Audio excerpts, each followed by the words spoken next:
Zahvaljivat ću ti, Gospode, svim srcem svojim, pričati o svim tvojim delima čudesnim.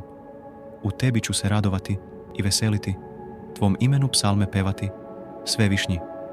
Uzmiću neprijatelji moji, pred tobom posrću i ginu. Jer ti si se za moje pravo i parnicu zauzeo. Na presto si seo kao sudija pravičan. Prekorio si neznaobošce i uništio opake, ime im izbrisao zauvek i doveka. Neprijatelj skonča u ruševinama zauvek. Gradove si mu tako razorio da i spomen na njih nesta. A Gospod na prestolu sedi doveka.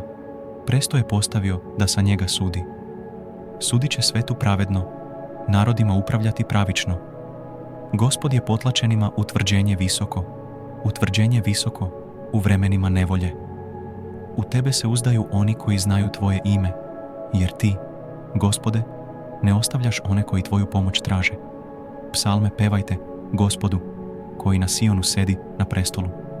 Njegova dela razglašujte među narodima, jer pamti onaj koji krv proliveno osvećuje, za pomaganje siromaha ne zaboravlja. Smluj mi se, Gospode. Vidi kako me tlače oni što me mrze. Skloni me sa kapija smrti, da sve hvale tebi iskazujem na kapijama, kćeri Sionske, i da kličem zbog tvoga spasenja. Neznaobošci potonuše u jamu koju su sami iskopali. Noge im se uhvatiše u mrežu koju su sakrili. Gospod je poznat po pravdi koju sprovodi. Opaki se zapliče u dela svojih ruku. Opaki će se vratiti u Šeol, svi neznaobošci koji su Boga zaboravili. A ubogi neće biti zaboravljeni zauvek, niti će ikad propasti nada siromaha.